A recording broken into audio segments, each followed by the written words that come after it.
Discussion গ্রুপের ইম্পর্টেন্সটা হচ্ছে ভাইয়া, আমরা একসাথে বসে গল্প করতে করতে যেই প্রবলেমগুলি বের হবে সেটার সমাধান হয়তো আহ আপনার কাছ থেকে আসলো, এবং আপনি সমাধানটা সবাই শুনলো।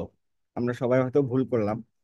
এই যে শুনে শুনে ভুলের আমাদের ভুলগুলো সংশোধন হয়, এটা আসলে বাসায় একা একা প্র্যাকটিস করে হয় না।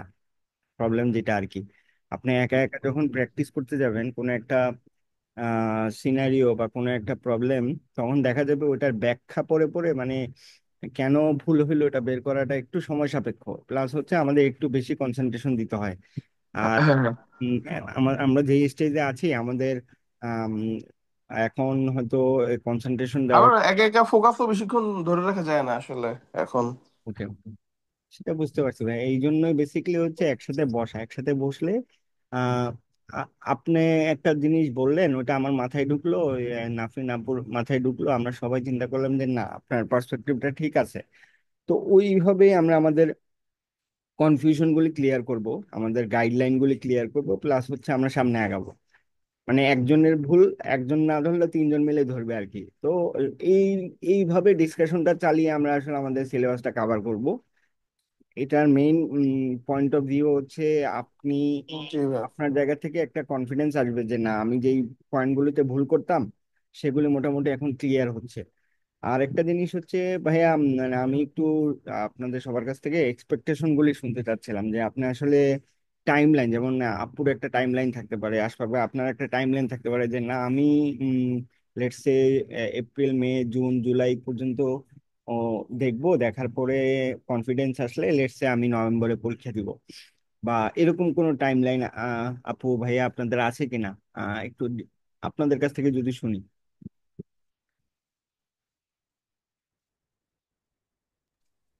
আশফাক ভাই, আচ্ছা হ্যাঁ আমি ভাই। আমি একটু আমি পরিচয় করাই দিই সবাইকে, বা আমি একটু পরিচয় নিই। আমি চৌধুরী রায়হানুদ্দিন। এখানে মনে হয় আশফাক ভাই এবং নাফিন আপু দুজনই এমআইএসটির। ভালো হয়েছে, একই কমিউনিটির, এখনো আর কেউ ঢুকে নাই। আমি এমি 10 ব্যাচ, 2015-এ গ্রাজুয়েশন করছি আর কি। আর এখানে আশফাক ভাই, আপনি একটু বলেন, আপনার পরিচয়টা একটু দিয়ে দেন। রায়ন ভাই, আপনাকে তো কত বলছি যে আমাকে ভাই বলে রাখতেন, আমি আপনার জুনিয়র। সেটা হচ্ছে আমি Okay. EWC 01-এর হচ্ছে পড়াশোনা করছি। আর হচ্ছে গ্রাজুয়েশন করছি 2019-এ। এই তো। আর আমি এখন একটা সলমেক্স জিওসেন্টিফিক্স এশিয়া SDN BHD এর বাংলাদেশের কান্ট্রি ম্যানেজার হিসেবে কাজ করছি। মাশাল্লাহ আর ভাই। এর আগে আমি প্রজেক্ট ম্যানেজমেন্টে কাজ করেছিলাম স্ম্যাকে প্রায় 4 বছরের মতো। ওখানে হচ্ছে প্রজেক্ট ম্যানেজমেন্ট ডিপার্টমেন্টে অ্যাসিস্ট্যান্ট ম্যানেজার ছিলাম। ওকে, ওকে। ভাইয়ের এক্সপেকটেশনটা কি ভাইয়া, মানে আপনি মানে একটা। এক্সপেকটেশনটা হচ্ছে PMPটা আসলে গত বছর হয়তো মানে প্ল্যান ছিল গত বছর ইনরোল হওয়ার, কারণ গত বছর আমার মাস্টার্স চলতেছিল দেখে আর হুম। এনরোল হতে পারি নাই। তো ইস্যুটা হচ্ছে আমি আসলে ওই যে যেটা বললেন আর কি, যে আমার কাজই ছিল আসলে প্রজেক্ট ম্যানেজমেন্টের অনেক টুল নিয়ে অলরেডি আমি কাজ করছি আগে। ওকে, ওকে। সো এখন যদি একটা অফিসিয়ালি একটা গাইডলাইন পাই, তাইলে আমি হয়তো পরীক্ষায় অ্যাপিয়ার করার জন্য ফুলি কনফিডেন্ট হওয়া যেত এই বিষয়টা। ওকে, মানে আমি আমি কি এবছর জোর করে আপনাকে পরীক্ষা দেওয়াইতে পারবো? হ্যাঁ ভাই, দিব ইনশাল্লাহ। না, এখানে একটা মানে খুব বড় একটা ঝামেলা হয়। ঝামেলাটা কি ভাইয়া, এটা হচ্ছে আমরা পড়াশোনা করি, করতে করতে একটা স্টেজে এসে উম, আমরা কনসেন্ট্রেশন চলে যায়, অথবা গ্যাপ পড়ে যায়। গ্যাপটা কিরকম, আপনি হয়তো ফুললি প্রিপারেশন নিয়ে নিছেন, আহ, আবার আপনার কনফিডেন্সও আসছে, আপনার মার্কিং গুলো মনে হচ্ছে যে না আমি মোটামুটি এক্সাম দেওয়ার জন্য প্রিপেয়ার্ড, এবং আপনি মেন্টালি ওকে। কিন্তু দেখা গেল এট দ্য মানে সার্টেন পয়েন্টে এসে মনে হলো না এখন পরীক্ষাটা না দেই, যেহেতু 400-500 ডলারের একটা ফি জড়িত, আমরা একটু সময় নিই। এই সময় নিতে গিয়ে যেটা হয়, একটা গ্যাপ পড়ে, তখন হচ্ছে ভাই আলসেমি চলে আসে। অনেস্টলি স্পিকিং এই ঘটনাটাই আমাদের ম্যাক্সিমাম কেসে ঘটে। এই জি ভাই। কারণে গ্যাপ, আমরা গ্যাপ রাখবো না, আমরা চেষ্টা করব আমাদের ক্লাস শেষ হলো, আপনার আপনার ম্যাটেরিয়াল গুলো নিলেন, আপনার গাইডলাইন গুলি ক্লিয়ার, আপনি মোটামুটি যে ইয়াগুলি দিচ্ছেন, ডেমো এক্সাম গুলো দিচ্ছেন, বা কোশ্চেন গুলো সলভ করতেছেন, বা সিনারিও দেখতেছেন, আপনার মনে হচ্ছে যে না আমি মোটামুটি কনফিডেন্ট, আমার মোটামুটি মার্কিং আসতেছে এবং আমি রিলায়েবল ওয়েতে আগাচ্ছি। তখন আমরা ভাইয়া রেজিস্ট্রেশন করে ফেলবো। রেজিস্ট্রেশন করাটা হচ্ছে এক্সামের মনে করেন পুলসিরাত পার করার প্রথম ধাপ আর কি।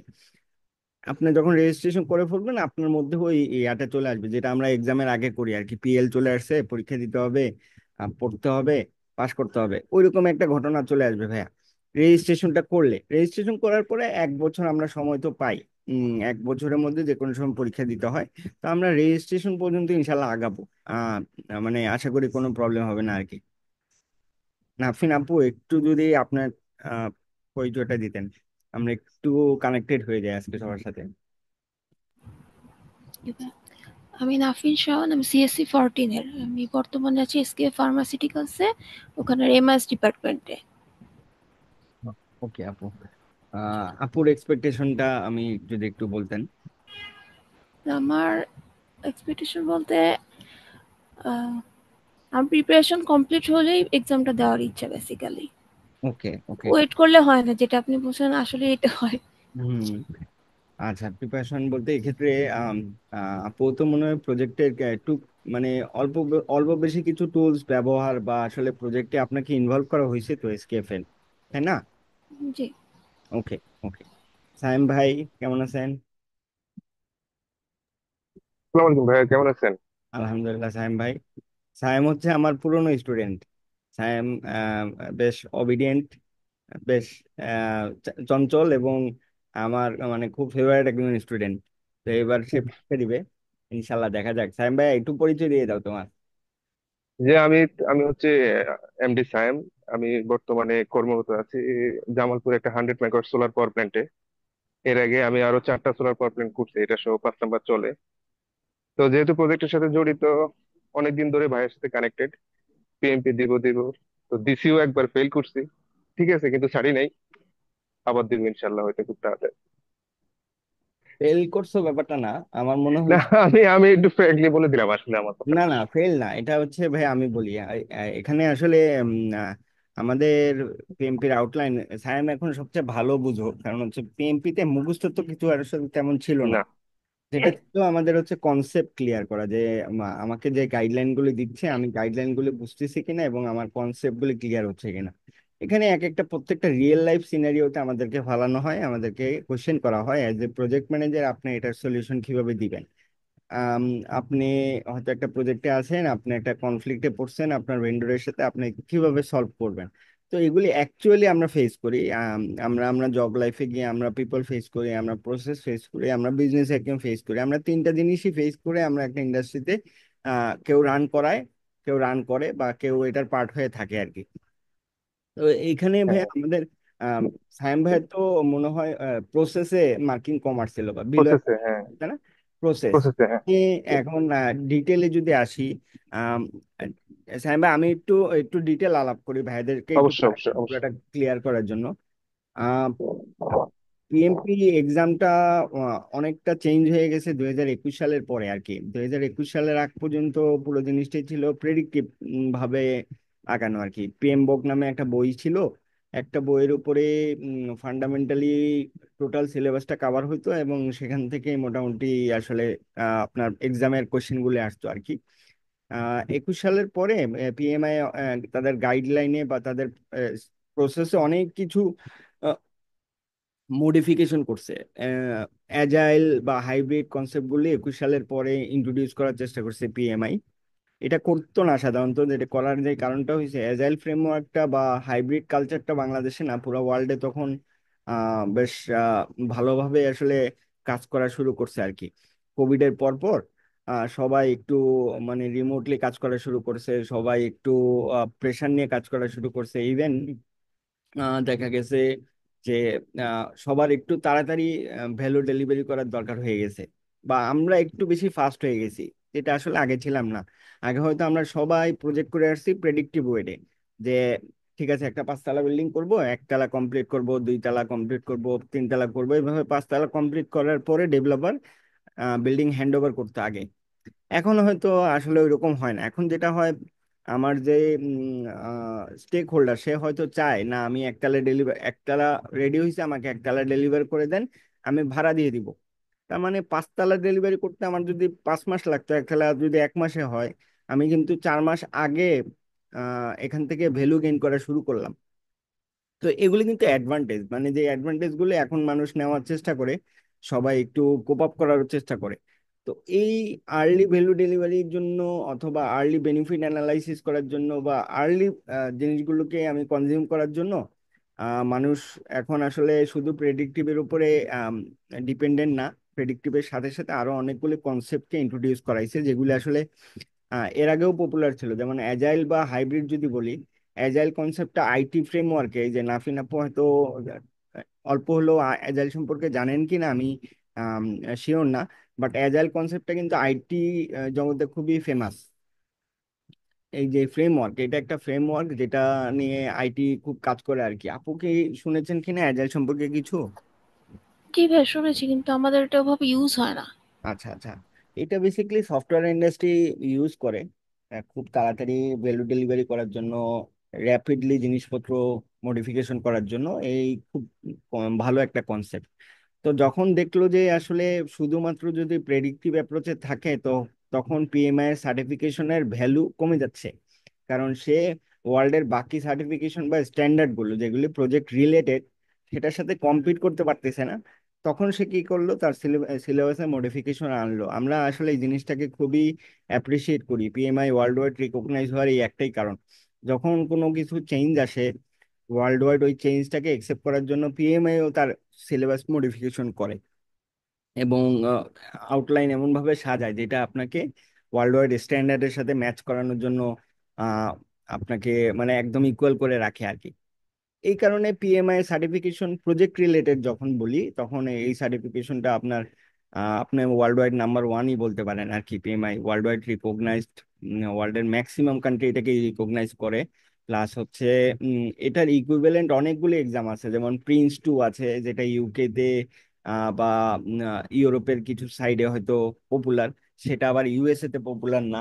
বাট আপনি যদি পিএমআই দেখেন, পিএমআই এর একটু আহ আপনার যদি বলেন রেপুটেশন বলি বা ওদের যদি বলে ব্র্যান্ড ভ্যালু বলি, এটা অনেক হাই। কারণ আমরা যেটা চেক করলাম, আমি বেনিফিট অ্যানালাইসিস করে বেনিফিট পাচ্ছি অলরেডি পিএমআই থেকে। পিএমআই যেমন আপনি এখন বাংলাদেশে আছেন, আপনার পিএমআই এর বাংলাদেশ চ্যাপ্টার আছে অনেকগুলি, প্রত্যেকটা দেশে তিন চারটা চ্যাপ্টার আছে। অনেক দেশে যেগুলি দেশ বড় ওখানে চ্যাপ্টার অনেক বেশি, বাংলাদেশ ছোট হিসেবে এখানে একটা চ্যাপ্টার আছে। তো এই চ্যাপ্টারের সুবিধা সুবিধা হচ্ছে ভাই, কমিউনিটিটা একসাথে থাকে, তারা আসলে নিজেরা নিজেরা কানেক্টেড থাকে। এই কানেক্টিভিটিটাই সবচেয়ে বেশি ইম্পর্টেন্ট আমার মনে হয়েছে আর কি। এক একটা কানেকশনই আপনাকে হয়তো অনেক দূর নিয়ে যেতে পারে আর কি, যদি আপনি সেই রাইট ওয়েতে অ্যাপ্রোচটা করেন। তো এই কমিউনিটিতে আপনি হয়তো জব পোর্টালে নিয়মিত জব মানে জবগুলো নিয়ে সার্কুলার হচ্ছে, সবাই সবার সাথে কানেক্টেড আছে, কোথাও অপরচুনিটি থাকলে ফরওয়ার্ড করতেছে। তো এই জিনিসগুলি কিন্তু আসলে নেটওয়ার্কিং পার্টে বলি বা আমার আসলে কেরিয়ার লাইফে বলি খুবই ইম্পর্টেন্ট। তো আমি এই জিনিসগুলি আমার মনে হয়েছে যে না আসলে আপনার আমার বা আমাদের কেরিয়ারের পিছনে অনেক বেশি গুরুত্বপূর্ণ আর কি। আমরা অবশ্যই কেরিয়ারের জন্য হয়তো এই পিএমআই এর দিকে আসছি অথবা পিএমপি সার্টিফিকেশন করবো দেখে চিন্তা করছি।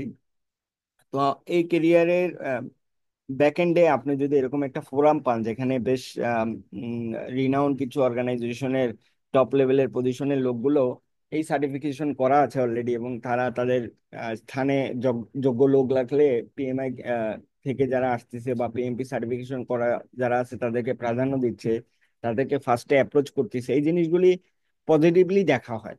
যদিও বাংলাদেশে পিএমপি এখনো হয়তো 1200 বা 1400 সামথিং হয়তো হবে, 1200 ছিল এখন মনে হয় 1400 সামথিং হবে টোটাল পিএমপি সার্টিফাইড আর কি।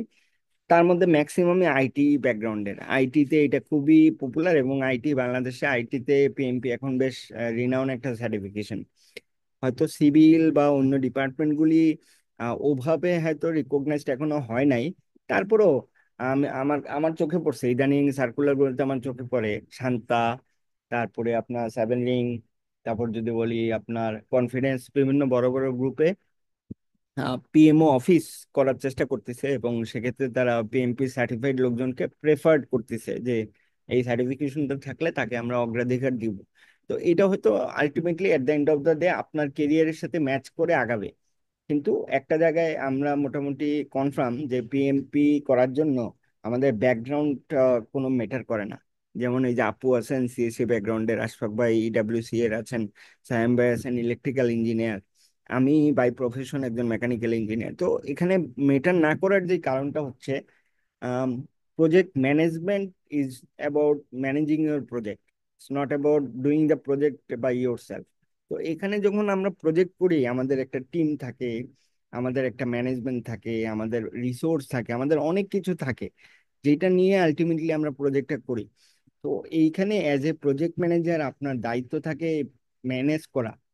ইটস অল অ্যাবাউট ম্যানেজমেন্ট, আপনি কিভাবে প্রজেক্টটা ম্যানেজ করতেছেন, এটাই সবচেয়ে ইম্পর্টেন্ট।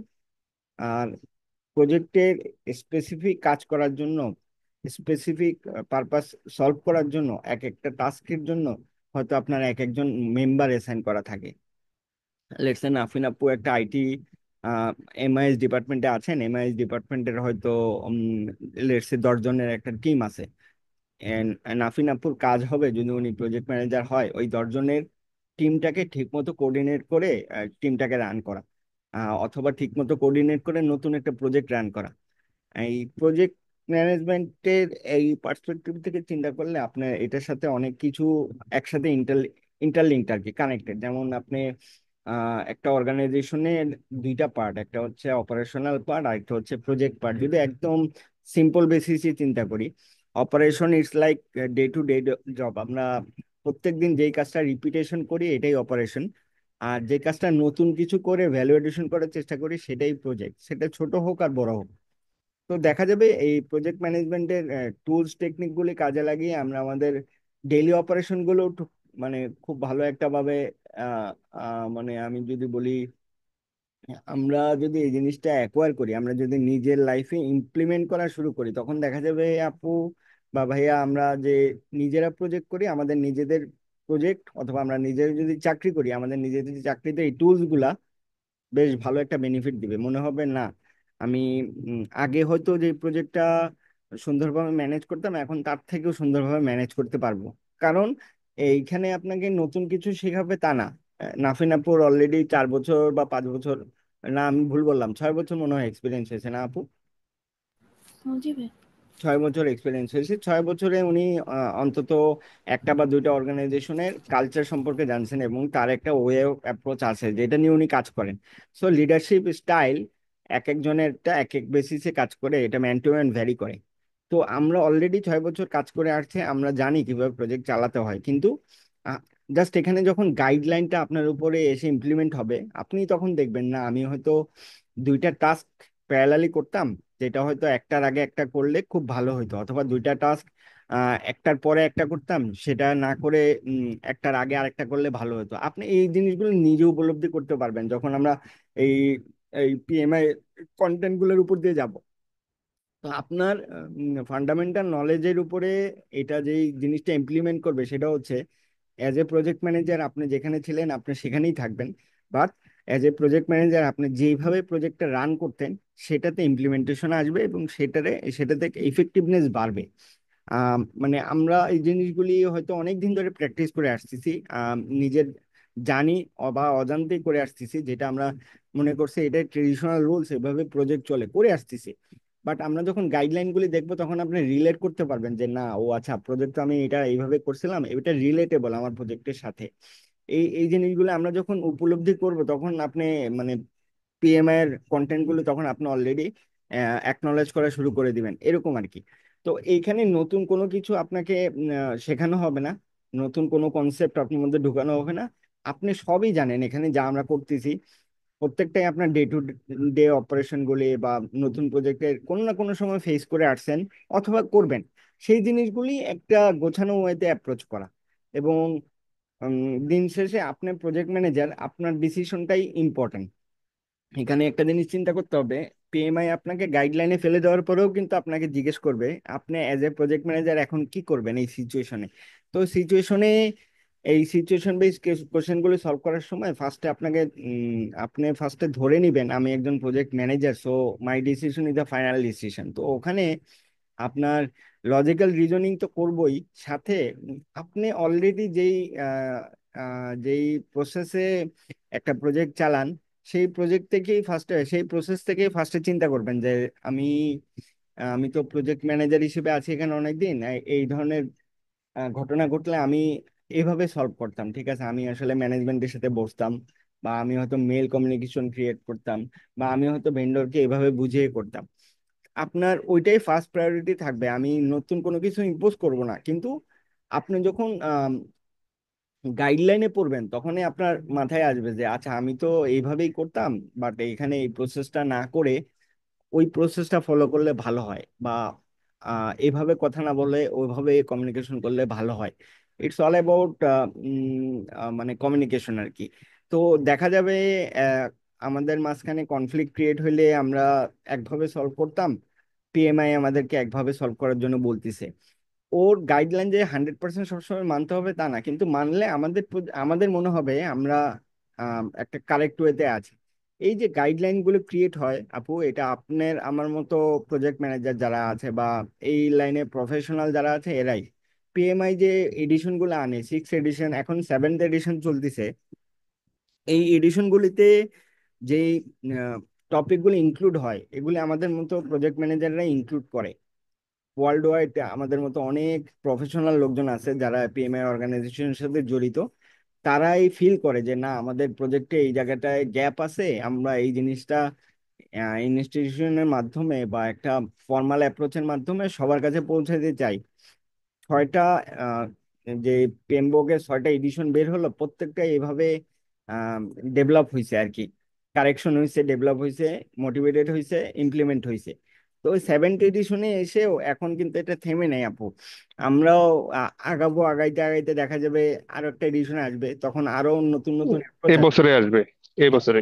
এই বছর আরেকটা এডিশন আসবে, দেখা যাবে ফান্ডামেন্টালি অনেক কিছু চেঞ্জ হয়েছে, কারণ আমরা ভাই ডাইনামিক একটা ওয়ার্ল্ডে আছি।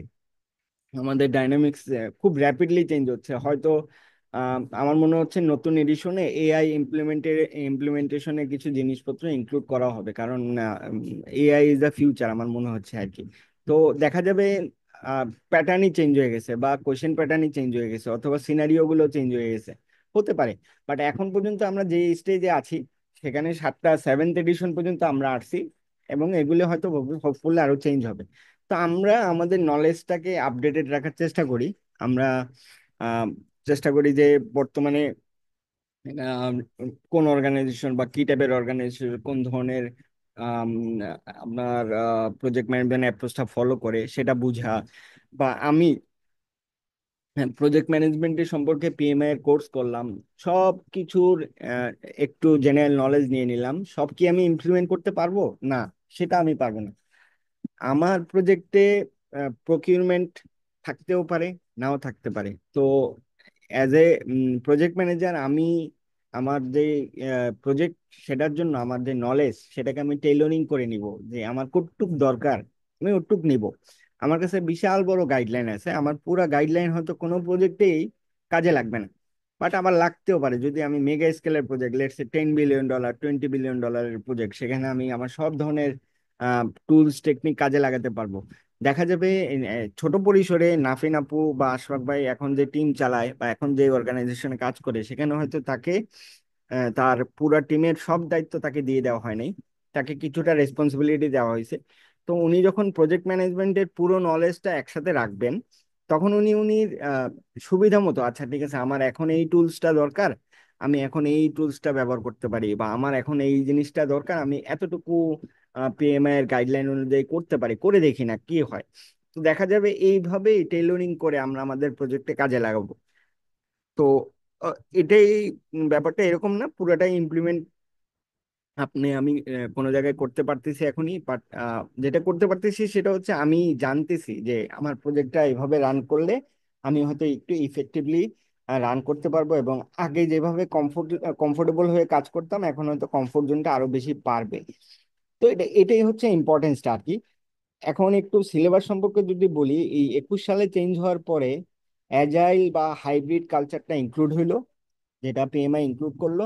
আগে ছিল 100%ই প্রেডিক্টিভ, যেটা আমি বললাম, পিএম বোকের একটা বই ছিল, সেখান থেকে সবকিছু আসতো, কনসেপ্ট, কোশ্চেন বা সিনারিও সবকিছু। এখন যেটা করলো, হাইব্রিড কালচার আসার পরে, অ্যাজাইল আসার পরে 50% প্রেডিক্টিভ, 50% হচ্ছে হাইব্রিড বা অ্যাজাইলের ফ্রেমওয়ার্ক থেকে তারা ইনক্লুড করা শুরু করলেন। আর এখন পিএমআই এর যে কনসেপ্টে তিনটা ডোমেইন আছে, সায়াম ভাই হয়তো অলরেডি দেখছেন: বিজনেস ডোমেইন, পিপল ডোমেইন আর প্রসেস ডোমেইন। তিনটা ডোমেইন। এই তিনটা ডোমেইনে আমরা বেসিকলি ফাইট করব। আমরা কিছু টুলস গ্যাদার করব, আমরা কিছু নলেজ শেয়ার করব, এবং আমরা ডিসকাশন গ্রুপে যাব এই তিনটা ফান্ডামেন্টাল জিনিস নিয়ে। বিজনেস, যেটা আপনার পিএমআই এর 8% কাভার করে। পিএমআই 50% কোশ্চেন করবে আপনার প্রসেস থেকে। প্রসেস বলতে একটা অপারেশন কিভাবে রান করে, একটা প্রজেক্ট কিভাবে রান করে সেটা। এবং পিপল, যে একটা প্রসেসের মেইন ফান্ডামেন্টাল পার্ট যাদেরকে আমাদের কন্ট্রোল করা লাগে, সেটা হচ্ছে পিপল। এই পিপল ডোমেইন থেকে হচ্ছে আপনার আপনার 48 42% হচ্ছে কাভার করবে। এই টোটাল 100%-এর যে সিলেবাস, এইটা আবার একটা এক্সাম কন্টেন্ট আউটলেট। আমি কোনো কিছু শেয়ার করি না এখনো, আমি একটু শোনার জন্য আমি বলতেছি। আপু শুনতেছেন তো? জি ভাই আশফাক ভাই, শুনছি। আশফাক ভাই, আমি শোনা যায়? জি ভাই, আমি শুনতেছি, আমি সবই শুনতেছি। হ্যাঁ। আচ্ছা, আশফাক ভাই, সেটা হচ্ছে আমি কোনো কিছু এখন শেয়ার করি নাই, আমি একটু ডিটেল বলতেছি। এরপর আমি কন্টেন্ট শেয়ার করবো, ওগুলো আপনার যাতে দেখলে ক্লিয়ার হয়। আমি না না না, ঠিক আছে ভাই, প্রথমে তো হচ্ছে যে আমরা আজকে শুরু করলাম তো একটু হ্যাঁ, বেসিক না গুলা আমি বা একটু brief ওভারঅল। দিচ্ছি, হ্যাঁ। একটু ব্রিফ দিচ্ছি। আর আমার আমার স্লাইড ভালো লাগে না, আমি স্লাইডে সবার লাস্টে না পারতে যাব। আমরা একটু এঙ্গেজ থাকার চেষ্টা করব, তাহলে দেখবেন মোটামুটি একটু ভালো হবে। আমরা একজন একজনের সাথে কানেক্টেড থাকলে তাহলে আর কোনো প্রবলেম হবে না ইনশাল্লাহ। ইনশাল্লাহ এখন ভাই, আসি। এই তিনটা ডোমেইন নিয়ে আপনার যেহেতু আসলে একটা বর্ডার পার্সপেক্টিভে একটা গাইডলাইন তো অন্তত দরকার, যেটা দিয়ে আমি পরীক্ষা দিব। কি নাইলে আমি কিসের বেসিস কি বুঝবো, হুম কোথেকে কি আসবে, আমি তো আসলে কিছুই জানি না। তো পিএমআই হুম যেটা করছে, পিএমআই হয়তো তার সিলেবাসটাকে একটা একটা ফরম্যাটে ফেলছে আর কি। ওরা এটাকে বলতেছে exam content outline. Exam content আউটলাইনে একটা সে টপিক ওয়াইজ একটা বিশাল বড় লিস্ট আপনাকে দিবে, যে আমি আপনাকে যে পরীক্ষা নিব, এই পরীক্ষাটা হবে এই এই কন্টেন্ট গুলোর উপরে। সেখানে কিছু স্পেসিফিক টাস্ক আছে তা না, সে একদম উল্লেখ করে দিছে আপনাকে, আমি আপনাকে কিসের উপরে জাস্টিফাই করব। আপনি যে এক্সাম দিবেন, আমি ওখানে আপনাকে কোন কোন টাস্কের উপরে জাস্টিফাই করব। জি এই জি। এই টাস্কগুলোই বেসিক্যালি আমরা হচ্ছে এই আম, আম, আগামী 1-2 মাসে কমপ্লিট করার চেষ্টা করব, প্লাস প্র্যাকটিস করার চেষ্টা করব। আমরা ওই এক্সাম কন্টেন্ট আউটলাইন নিয়েও সামনের ক্লাস থেকে বলবো, যেখানে হচ্ছে টপিকগুলি আপনার কি ধরনের হয়, এবং আসলে এই টপিকগুলির সাথে কিভাবে আমরা রিলেটেড, এগুলি নিয়ে একটু আলোচনা করব। বাট এক্সাম কন্টেন্ট আউটলাইনটা যখন ইনিশিয়াল আপনি দেখবেন, আপনার কাছে মনে হবে খাপছাড়া, আপনি কি দেখতেছেন কিছু না। আপনি ইনিশিয়ালি দেখবেন এটাকে স্ক্রিনিং করার জন্য এখানে কি কি টপিক আছে। হুম। হ্যাঁ, জি ভাই। এটা নিয়ে খুব বদার্ড হব না, কারণ আমরা যখন কোর্সের শেষে বা আমরা যখন ডিসকাশনের শেষে আরেকবার এক্সাম কন্টেন্ট আউটলেটটা দেখব, তখন আপনি আমি কানেক্টেড হতে পারবো এভাবে: ও আচ্ছা, আমি তো এই টপিকটা কাভার করছি, বা আমরা এই টাস্কটা এখানে কাভার করছি। আমরা যে তিনটা ডোমেইনের কথা বললাম, তিনটে ডোমেইন নিয়ে আলোচনা করতে করতে আমরা ওই টাস্ক গুলো কমপ্লিট করে ফেলবো। বুঝতে পারছি ও না, জি। হ্যাঁ, হ্যাঁ, পারফেক্ট। এইটা করার পরে যেটা হবে, আমরা মানে এখানে আমি চেষ্টা করব যে এই কনসেপ্ট গুলা খুবই জরুরি। মানে এখানে পড়াশোনা করার প্রচুর স্কোপ আছে, পড়তে চাইলে অনেক পড়া যাবে। বাট আমার মনে হয়েছে অ্যাজ এ প্রফেশনাল লোকজন, আপনাদের প্রচুর পড়তে গেলে প্যারা খাই যাবেন। পিএম বুক বই 7, যেটা পিএম বুক 6 বা 7th এডিশনের এক একটা বই, এই বই দেখলে আর পড়াশোনা হয় না, মানে এত বড় বই। তা আমরা যেটা করব, আমি যেটা আমার স্যারের কাছ থেকে শিখছি, বা বিভিন্ন জায়গায় মেন্টরদের কাছ থেকে শুনছি বা জানছি, বা যেভাবে গাইডেড হয়েছে, আমি আপনাদেরকে একটু গাইডলাইনে ফেলে দেওয়ার চেষ্টা করবো, যে এতটুকু দেখেন, এতটুকু করার চেষ্টা করেন, এর বাইরে যদি দরকার হয় আপনি পড়তে চাইলে পড়তে পারেন। তো কিন্তু ইনশাল্লাহ। ওই পরে ইনফরমেশনের জটা লেগে যায় আসলে। হ্যাঁ, জটলা লেগে যায়। জটলা লেগে যায় কেন? আমরা একটু এই যে এখানে একটা কনফিডেন্স কাজ কাজ করতে হয়, যে না, আমি আসলে যতটুকু দরকার এতটুকুর মধ্যে আছি, এবং it's enough for my PMP. এবং এর বাইরে আসলে নলেজের তো কোনো স্কাই দ্য লিমিট, উপরে তো কোনো মানে শেষ নাই। আমরা চাইলে পড়তে পারবো, কিন্তু ওই বেশি ইন ডেপথে গেলে তখন দেখা যাবে আমরা আমাদের বেসিকটাই নষ্ট করে ফেলছি। তা আমরা বেসিক ক্লিয়ার করার পরে, যেহেতু এখানে মুখস্থ কিচ্ছু নাই, আপনি পড়তে পারেন, সমস্যা নেই। বাট আমাদের ফার্স্ট টার্গেট থাকবে এই এক্সাম কন্টেন্ট আউটলেট ধরে যেই টপিকগুলি আমাদের খুবই দরকার, যেগুলি ছাড়া আমরা আসলে পসিবল না। কোশ্চেনগুলি প্যাটার্নগুলি সলভ করতে পারবো না বা ডিসকাশনে বসতে পারবো না, আমরা সেগুলি নিয়ে আলোচনা করব। যেমন অ্যাজাইল ফ্রেমওয়ার্ক, যেটা আর কি অ্যাজাইলের ফ্রেমওয়ার্কের জন্য অ্যাজাইলে আমি স্ক্রাম গাইড নামে একটা টুলস আপনাদেরকে দিব, একটা বই, ছোট বই, 12 8 পেজে, পেজ না ভাই, 8 পেজ না 9 পেজ মনে হয়। 8 পেজ। 8 পেজের একটা ডকুমেন্ট, সায়েম ভাইও এগ্রি করবেন হয়তো, এই 8 পেজের ডকুমেন্ট থেকে 50% কোয়েশ্চেন আপনি পাবেন, 50%। কিন্তু ব্যাপারটা হচ্ছে এই 8 পেজ মনে হইতে পারে 8টা, কিন্তু এই 8 পেজের মধ্যে ফান্ডামেন্টালি পুরা অ্যাজাইলটা এর মধ্যে ইমপ্লিমেন্ট করা। হ্যাঁ, এক্স্যাক্টলি। হ্যাঁ, 800 পেজের ধারণা 8 পেজে দেয়া আছে। 800 পেজের দেখুন 8 পেজে দেওয়া আছে, এবং এটা আমরা চেষ্টা করব একসাথে বসে ক্লিয়ার কমপ্লিট করার করে। জন্য। এখানে আসলে কনসেপ্ট ক্লিয়ার করাটাই সবচেয়ে জরুরি। এরপরে আপনি যেখানে আমাদের কনসেপ্ট ক্লিয়ার, সেখানে আমি যে কোনো ধরনের কোশ্চেনে আপনাকে ফেলে দেই অথবা সিচুয়েশনে ফেলে দেই, আপনি সেটা থেকে বেরোয় আসতে পারবেন, এটা মোটামুটি আমরা নিশ্চয়। অ্যাসিওর করতে পারি আর কি। তো এই 8 পেজের ডকুমেন্টটা দরকার হলে আমরা 2টা বা 3টা ক্লাসে করব, তাও আমরা এই 8 পেজের ডকুমেন্টটা খুবই ভালোভাবে করব। এবং সায়েম ভাইও আছে, সায়েম ভাইও যথেষ্ট এজাইলে, ভাইয়া আপনি খুব ভালো মার্কিং তুলছেন। তো এজাইলে আপনার একটা ভালো কনসেপ্ট আছে, আমি যদি আমারও ভুল হয়ে থাকে, সায়েম ভাইও আমাকে একটু ধরা দেওয়ার চেষ্টা না করবেন। না, অবশ্যই ভাই, ঠিক আছে। অবশ্যই। হ্যাঁ। তো অ্যাজাইল ফ্রেমওয়ার্কটা হয়তো আশফাক ভাইয়ের জন্য নতুন, অ্যাজাইলের নামটা নাফিন আপুর কাছে হয়তো পুরনো। তো সব মিলে আমি এমন ভাবে ধরবো যাতে এটা একদম অ্যাজ এ বিগিনার শুরু করলে যেভাবে হয় আমরা ওইভাবে আগাবো। এই গেল ইনশাআল্লাহ। 50%-এর সিলেবাস, যেটা আমরা 8 পেজের একটা ডকুমেন্টকে ফান্ডামেন্টাল ধরে আগাবো।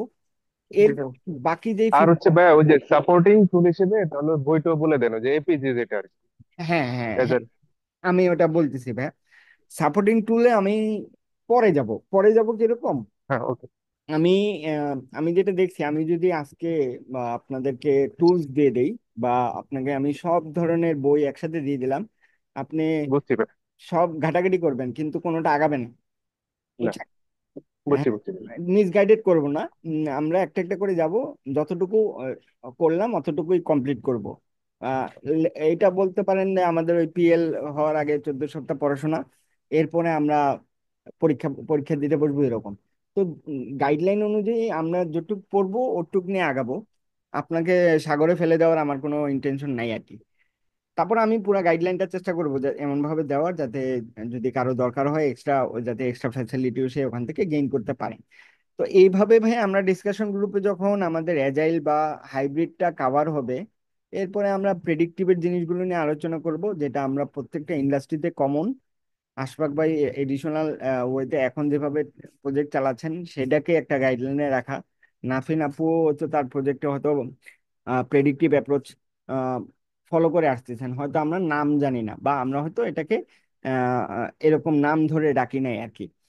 এই যেমন আমি যদি একটা প্রজেক্ট বলি, যে এই প্রজেক্টটা আগে থেকেই সবকিছু নির্ধারণ করা, লেটসে আমি একটা এলিভেটেড এক্সপ্রেসওয়ে করব, সেটার জন্য $2 মিলিয়ন বাজেট, সেটা আমি 2 মাসে কমপ্লিট করব, সেটার মধ্যে আমার এই এরিয়াতে আমি কাজ করব, এখান থেকে শুরু করব ওখানে শেষ করব, সব কিছু আগে থেকে ডিফাইন করে যখন আমি এই প্রজেক্টে যাব, এটাকে তখন আমরা প্রেডিক্টিভ প্রজেক্ট বলতে পারি।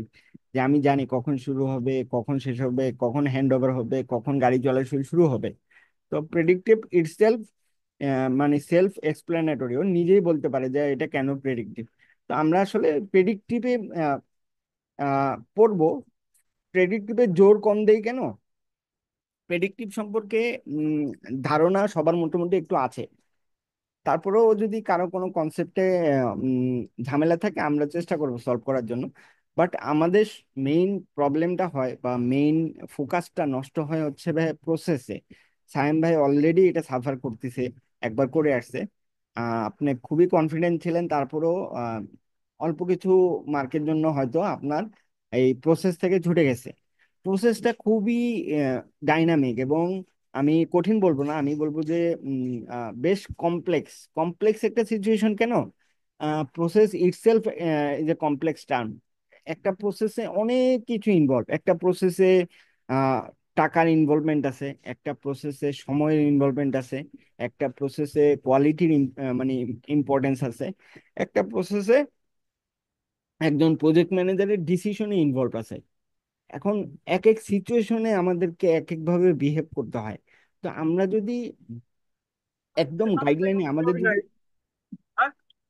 আমাদের যদি গাইডলাইনে মানে আমাদের পিএমআই এর অ্যাপ্রোচে যদি কোনো ভুল না থাকে, আমরা যদি অ্যাপ্রোচটা ধরতে পারি, ও আমাকে কোনটার পরে কোনটা করতে বলতিছে, বা ও আসলে কোন ধরনের সিচুয়েশন আমাকে কিভাবে হ্যান্ডেল করতে বলতিছে, এটা যদি আমি ধরতে পারি, তাহলে আমার কনসেপ্ট ক্লিয়ার। আর কনসেপ্ট ক্লিয়ার হলে প্রসেস নিয়ে আশা করি প্রবলেম হবে না। কেন প্রসেস নিয়ে আমরা সবাই কনসার্ন, আমি আমার আগের ব্যাচ গুলা, সায়েম ভাই, ইভেন আমার গত ব্যাচে যে 3 জন পরীক্ষা দিছে, একটা ভাইয়ের হয়েছে, আর একটা হ্যাঁ, ভাইয়ের, সামজুদুল ভাই। হ্যাঁ সামজেদুল ভাইয়ের হয়েছে আলহামদুলিল্লাহ। ভাইয়া ভাইয়া কিন্তু কোর্স কমপ্লিট করছিল 2014 না 2016 সালের দিকে। উনি- আমি কিন্তু ভাই বিশ্বকে একটু ডিস্টার্ব করি আমি। হ্যাঁ, আমি না সামজিদ ভাই যে হবে, হ্যাঁ, মানে আমি বিশ্বাসই করতে পারি না যে স্যার ভাই ঠাস করে বলে দিয়েছে যে আলহামদুলিল্লাহ কমপ্লিট। আমি সাথে সাথে ফোন দিলাম যে কি অবস্থা ভাই, পরে ভাই তো কিছু টিপস নিছি আসলে। উনি সবচেয়ে বেশি জোর দিছিল আর কি মাইন্ডসেটের উপরে আর কি। তো যাই হোক, এটা তো পরে মাইন্ডসেট। কথা বলবেন আপনি আর। হ্যাঁ, না আমি আমি আমি ভাইকে একদিন ইনভাইট করব, আপনাদের আপনাদের আপনাদের কোশ্চেন থাকলে করবেন ভাইয়া। যেটা আমার যেটা মনে হয়েছে, আমরা তো উম, পড়াশোনা কম করি নাই, সবাই কম বেশি পড়াশোনা করে আসছে। এখন আর পড়াশোনার কিছু নাই। এখন যেটা আছে, এখন সেটা আছে, এটা হচ্ছে আমাদের স্টাইলটা, লিডারশিপ স্টাইল, আমাদের ম্যানেজমেন্ট স্টাইলটাকে একটু মানে ঢেলে সাজানো আর কি। তো এইটাই এখন সবাই রিকভার করার চেষ্টা করে আর কি, এক একজন এক আমি এক। একটু ভাই আগের থেকে একটু অ্যাড করে দেই, যেহেতু ভাইয়ারা আছে, আমি তো এখন অব্দি ভাইয়াদেরকে চিনিও না ওইভাবে। আপনি তো অনেক আগে থেকে চিনতেছে। হ্যাঁ, এখানে আশফাক ভাই, ঠিক নাফিন আছে। আপু সবাই আমার এমআইএসটির আহ হ্যাঁ। সবাই আমার মানে ক্লোজ সার্কেলের মধ্যে আর কি। সমস্যা নাই, বলো ভাই। তো আমি ওই ছোট মাথায় যেটা বুঝলাম, আমি তো মানে এগোইছিলাম হচ্ছে ইউনিভার্সিটি স্টাইলে। হুম, ঠিক আছে, যে ঠিক আছে ইউনিভার্সিটিতে এক গাদা পড়ছি, পরীক্ষার হলে গেছি, হুম, হুম, ব্যাস দিয়ে দিছি। হুম, আমি স্টাইল লাগাইছি, হুম, কিন্তু এটাতে টোটালি এই স্টাইলে তো আগানো যাবেই না। বরঞ্চ দেখা গেছে কি, যে এই মুহূর্তে আমার কাছে মনে হয়, আমি তো বাইরে প্রায় বলি হুম, যে আমি মনে হয় সবচেয়ে বেশি পিএনপি টপিক নিয়ে আমি মনে হয় পড়ছি বেশি বাংলাদেশ, আমার কাছে এটা মনে হয়। হ্যাঁ, কিন্তু হ্যাঁ, কোনো কাজ হয় নাই। মানে সবচেয়ে বড় ব্যাপার হচ্ছে যে একদম মানে বাস্তবিক চিন্তা। আর কারেক্ট। আমি পরীক্ষা হলে গিয়ে আরেকটা যেটা আমি ইয়ে পড়ছিলাম, যে আমি চিন্তা চিন্তা করছিলাম কি, যে হয়তো নলেজ বেস কিছু কোশ্চেন আসবে। হ্যাঁ, হ্যাঁ, 180টাই সিনারিও। Scenario correct. এবং মানে সিনারিও, এটা আমরা ওই যে আমি যে ভুলটা করছি, যে হ্যাঁ প্রসেস গুলো পড়ছি একদম সিকোয়েন্স অনুযায়ী ওয়ান বাই ওয়ান, ঠিক আছে, একদম মানে একদম মুখস্থ টাইপের মোটামুটি ওয়ান কাইন্ড অফ। কিন্তু ওই অ্যাপ্লাই যদি না করে কেউ, কারেক্ট, কারেক্ট, ওনার পক্ষে পরীক্ষা হলে আসলে মানে আমার মনে হয় যে পসিবল না, নাম্বার ওয়ান। Correct, correct.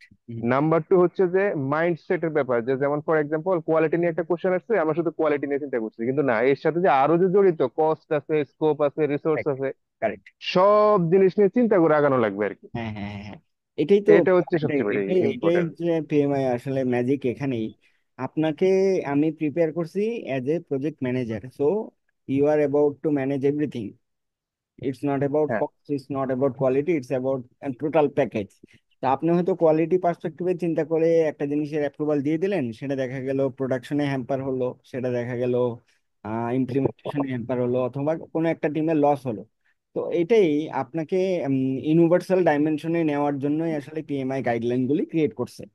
হ্যাঁ, খুব এই যে সায়েম ভাই ইন ডেপথে যাব, কিন্তু এত ডেপথে যাব না যেটা আমাকে উম, আমার মানে ডাইনামিক্স চেঞ্জ করে ওই দেয়। যে ভাইয়া, যখন আমি পরীক্ষাগুলো দিতেছিলাম ফুল লেন্থ, হ্যাঁ, হ্যাঁ, তখন যদি আমি যদি পরীক্ষাটা দিয়ে ফেলতাম, হুম, হুম, হুম, তাহলে আমার চলে আসতো। আমি ওই ইনফরমেশন এত বেশি মাথায় নিছি, যে ধরেন হ্যাঁ, একটা চিন্তা নিয়ে আমি ওই হ্যাঁ, 30 দিন চিন্তাটা ছিল মাথায়, 31 দিনের মাথায় অন্য আরেকটা ইনফরমেশন চলে আসলো, ক্ল্যাশ লেগে গেছে, হ্যাঁ, কোনটা সত্য কোনটা মিথ্যা আমি আর বুঝতে পারি না। এই হ্যাঁ। একটা সমস্যা আমার এই কাছে। প্যারা নেওয়া যাবে না আশফাক ভাই, এটা 14 দিনের পিএল মনে করবো, এই 2 মাস বা এক্স্যাক্টলি 3 মাস। এটাই। হ্যাঁ, 14 দিনের সেটাই। এটা সত্য, এটা সত্য। এবং লাস্ট গত 3-4 দিন আগে আমারই একজন বেস্টমেট, শাহিদ স্যারের বেস্টমেট, মানে আমাদের বেস্টমেট, বেস্ট নাম্বার 138-এ উনি পরীক্ষা দিছে। দেখা গেছে কি, ধরতে গেলে ওই ভাইয়ের স্টাইলে আমি ওনার এ টু জেড খুব ফুল পড়াইছি, কিন্তু আমি আমি খাইছি ধরা। কিন্তু ভাই কিন্তু ঠিকই সুন্দর পাস করছে, এমনকি সবগুলো এটি মাশাল্লাহ, মানে অ্যাবভ টার্গেট। হুম, হুম, ঠিক হুম, আছে, শুধুমাত্র পিপলটাতে মনে টার্গেট ছিল। হ্যাঁ, তো এটা আলটিমেটলি আসলে 2 মাসের গোল, 2 মাসের বেশি ইটস ইম্পসিবল, 2 মাসের বেশি আমার মতো যে সময় নিবে সেই ধরা খাবে আসলে। হ্যাঁ, হ্যাঁ, হ্যাঁ। আচ্ছা ভাই, আরেকটা জিনিস হচ্ছে এই এক্সামটা মানে কোথায় হয়? আচ্ছা ভাইয়া, এটা আমি বলতেছি। গাইডলাইনটা শেষ করে আমি স্টেপ বাই স্টেপ বলতেছি। স্টেপ এটা বেসিকলি অনলাইন, হ্যাঁ। ও আচ্ছা আচ্ছা। দুইটা বইতে দেওয়া যায়, আপনি চাইলে বাসায় দিতে পারবেন, ওইটা আমি প্রেফার করি না, বাংলাদেশে কেউ প্রেফার করে না। সেকেন্ড হচ্ছে আমাদের কিছু জিআরই সেন্টারের মতো কিছু সেন্টার আছে, পিয়ারসন ভিউ সেন্টার আছে, যারা হচ্ছে অথরাইজ বাংলাদেশে পিএমপি এক্সাম নেওয়ার জন্য। বনানী পাই সেন্টারটা আছে না আশোক ভাই? হ্যাঁ চিনি বনানী ভাই। পাই সেন্টারে পরীক্ষাটা দিবেন, এটা আমার রেকমেন্ডেশন। পাই সেন্টারের সেট আপ ভালো, পাই সেন্টারের ল্যাব ফ্যাসিলিটিটা ভালো, প্লাস হচ্ছে যে একটু রুমটা ছোট, 5-6 জনের পরীক্ষা দেয়। এখানে আপনি একটা পরিবেশ পাবেন, আমরা এই মোটামুটি আরেকটা কথা বলছেন ভাই, হুম আরেকটা সুন্দর কথা বলছেন এই জিনিসটা। আসলে আমি যখন পরীক্ষা দিতেছি যুদ্ধের ময়দানে আমি একাই ছিলাম। হুম হুম হুম ঠিক আছে, আমার ওইটা মনে হয় না যে ঠিক আছে আমি পিএমপি নিয়ে যুদ্ধ করতেছি, আমার পাশের জন্য পিএমপি নিয়ে যুদ্ধ করে। হুম হুম হুম হুম। আমি কিছু নার্ভাস ব্রেকডাউন করছি যে আরে আল্লাহ, পুরো জিগাতলার ভিতরে আমি একলাই মনে পিএমপি পরীক্ষা দিচ্ছি। হ্যাঁ হ্যাঁ কিন্তু বনানীতে কি হয়, বনানীতে আমি যেটা শুনছি ভাইয়া থেকে তো শুনছি, তারপরে ওই যে জামিল সিরাজ ভাই আমাদের আরো দুজন দিয়েছিল পরীক্ষা, তো ওনারা বলছে যে বনানী সেন্টারে কি হয়, লিস্ট আপনার যুদ্ধের ময়দানে আপনি একা না, আরো 3-4 জন আছে। হ্যাঁ হ্যাঁ হ্যাঁ। ঠিক ভাই আছে, তো আপনি একা যখন পরীক্ষা নার্ভাস দেওয়াটা একটু হয়ে যাবেন। খারাপ, একা পরীক্ষা দেওয়াটা মেন্টাল ব্রেকডাউন হয়, হ্যাঁ। হ্যাঁ, আমি একটু দুঃখ শেয়ার করতে পারতেছি না কারোর সাথে যে ভাই আপনার কেমন হইতেছে। হ্যাঁ হ্যাঁ আরো উল্টা মনে হইতেছে যে আমার কাছে মনে হচ্ছে যে পুরা জিগাতলা এরিয়াতে হুম। আমি একা ওই পরীক্ষা দিতেছি, এবং মনে হয় যে ফেল করলে আমি একলাই করব, মানে এমন একটা যাক ভাই, আপনি কাজ করছে আর কি। আপনি আসলে মেন্টালি একটা ডিস্যাটিসফ্যাকশনের জন্য পরীক্ষাটা খারাপ হয়ে গেছে ভাই। বনানী দেওয়ার আরো কিছু সুবিধা হলো, বনানী আসলে সেন্টারটা ভালো আমার কাছে মনে হয়েছে। প্লাস হচ্ছে আপনি বাইরে একটু 10 মিনিটের ব্রেক আছে, আমি শেষ করি। সেটা হলো বনানী আমরা পরীক্ষাটা দেওয়ার চেষ্টা করব। নাফিন আপু কি বনানীর আশেপাশে থাকেন? হ্যাঁ ভাই, আমি মিরপুরে থাকি। তাহলে বনানী দিবেন পরীক্ষা, আচ্ছা। আপনার জন্য ভেন্যু ফিক্স, বনানী দিতে হবে। দরকার হলে আমি নিয়ে যাবো আপনাদের সবাইকে, বাইরে বসে থাকবো না। আপু বনানী কেন বললাম, বনানীতে আম, একা মনে হবে না, এটা তো ফার্স্ট অফ অল, কারণ ওখানে আপনি পরীক্ষা দিলে আপনার সাথে কেউ পিএমপি পরীক্ষা না দিলেও জিআরই দিবে কেউ না কেউ। তো যেটা হলো একটা সেন্টারে 6 থেকে 8 জন পরীক্ষা দিবে, বা 10 জন পরীক্ষা দেয় এক একটা রুমে। আপনার টোটাল 180টা কোশ্চেনের উপরে পরীক্ষা, সময় 3 ঘন্টা 50 মিনিট টোটাল, 230 মিনিট আর কি, নাকি হ্যাঁ ভাই? 240। 240 মিনিট। জি। এখানে ব্যাপারটা এরকম, টোটাল 180টা বলতে 60 60 60 এরকম, 60টা কোশ্চেন সলভ করার পরে বা 60টা সিনারিও সলভ করার পরে আপনার স্ক্রিনে একটা টাইম মেশিন আসবে, আপনাকে কোশ্চেন করবে আপনি কি 10 মিনিটের ব্রেক নিতে চান। তাহলে আপনি যেটা করতে পারেন, পজ দিয়ে 10 মিনিটের ব্রেক, আপনি পজ দিলে 10 মিনিটের ব্রেক শুরু হবে। এটা হলো number one option. Number two option হলো আপনি চাইলে স্কিপ করে 61 নাম্বার কোশ্চেন থেকে শুরু করতে পারেন। এখানে কিন্তু টাইমের কোনো লিমিটেশন নাই, যে 60টা কোশ্চেন করার জন্য আপনি 80 মিনিট টাইম নেন, এটা আপনার উপর, ও আপনাকে আটকাবে না। প্রথম 60টা কোশ্চেন শেষ না হওয়া পর্যন্ত টাইমের এই ব্যাপারটাও আসবে না। 60টা কোশ্চেন শেষ করলেন, আপনাকে তখন স্ক্রিনে দেখাবে আপনি কি 10 মিনিটের ব্রেক নিতে চান কিনা। এরকম দুইটা ব্রেক পাবেন 180টা কোশ্চেনের মাঝে, 60 60 করে দেওয়ার পরে। তো আমি যেটা মনে হয়েছে, এটা খুবই ইন্টেন্স একটা এক্সাম। এক একটা কোয়েশ্চেন এক একটা প্যারাগ্রাফের মতো, এক একটা সিনারিও পড়লে লাস্টের লাইনে আসলে উপরের লাইন ভুলে যাবেন এরকম। তো আমার আমার ইন্টেনশন ছিল এরকম, আমরা পরীক্ষা দিতে গেলে 60টা কোশ্চেন সলভ করার পরে ব্রেকটা নিব, দরকার হলে একটা দুটা খেজুর খাবো, দরকার হলে একটু চকলেট খাবো, একটু মিষ্টি টিষ্টি খেয়ে ব্রেনটা আবার সচল করে পানি খেয়ে আবার পরীক্ষা দিতে বলবো। আদারওয়াইজ আশফাক ভাই লাস্ট কবে 3 ঘন্টা টানা পরীক্ষা দিচ্ছেন? গত বছরই দিছি। ওরে বাবা রে বাবা, তাহলে আপনি পারবেন ভাই। যারা 4 ঘন্টা, 4 ঘন্টা পরীক্ষা। ও আচ্ছা 4 ঘন্টা। এখন গত হ্যাঁ, বছর দিছেন ঠিক আছে, 1 বছরে তাও গ্যাপ, 1 বছর পরে টানা 3 ঘন্টা পরীক্ষা বা 4 ঘন্টা পরীক্ষা দিতে গেলে মাথা কাজ করবে না, কাজ আসলে। আবার ডিসপ্লেতে, আবার হুম, ডিসপ্লেতে। আবার ডিসপ্লেতে। তো আমাদের মানে আপনারা যে ডেমো এক্সাম গুলো দিলেই তখনই হয়তো এই জিনিসটা একটু ফিল করবেন যে না, ফুল সেট কোশ্চেন সলভ করতে গেলে আসলে প্যারা লাগে, একটু ব্রেক নেওয়া দরকার, এবং ব্রেকটা ম্যান্ডেটরি আমি বলবো, না নিলে এরপরে 60টা কোশ্চেনে অনেক বেশি প্যারা খাবেন। তো টোটাল 180টা কোশ্চেনটা এরকম দুইটা 10 মিনিটের ব্রেক দিয়ে হয়। এর মধ্যে 175টা কোয়েশ্চেনে মার্কিং থাকে, 105, আর 5টা কোয়েশ্চেন মার্কিং থাকে না, কিন্তু কোন 5টা এটা আমরা কেউ জানি না। পিএমআই কোনো মার্কিং এ নেগেটিভ করে না, পজিটিভ করে না, কোনটা কত মার্ক সেটাও বলে না। কোনো পাস মার্ক নাই, কোনো ফেল মার্কও নাই। পিএমআই শুধু আপনার কাছ থেকে পরীক্ষা নেওয়ার পরে আপনাকে 3টা মার্কিং এ মার্ক করে: অ্যাভাব টার্গেট, টার্গেট, বিলো টার্গেট, আরেকটা মনে হচ্ছে need need improvement. Improvement. Need হ্যাঁ। নিড ইমপ্রুভমেন্ট এই টাইপের কিছু একটা। তার মানে এখানে পাস ফেলের জন্য কোনো মার্ক সেট করা নাই যে 40 পেলে পাস, 50 পেলে ফেল, বা 50% পাইলে পাস, 60% পাইলে ফেল, এরকম না। পিএমআই তাদের কোশ্চেন প্যাটার্ন করার পরে তারা একটা মার্জিন হয়তো সেট করে।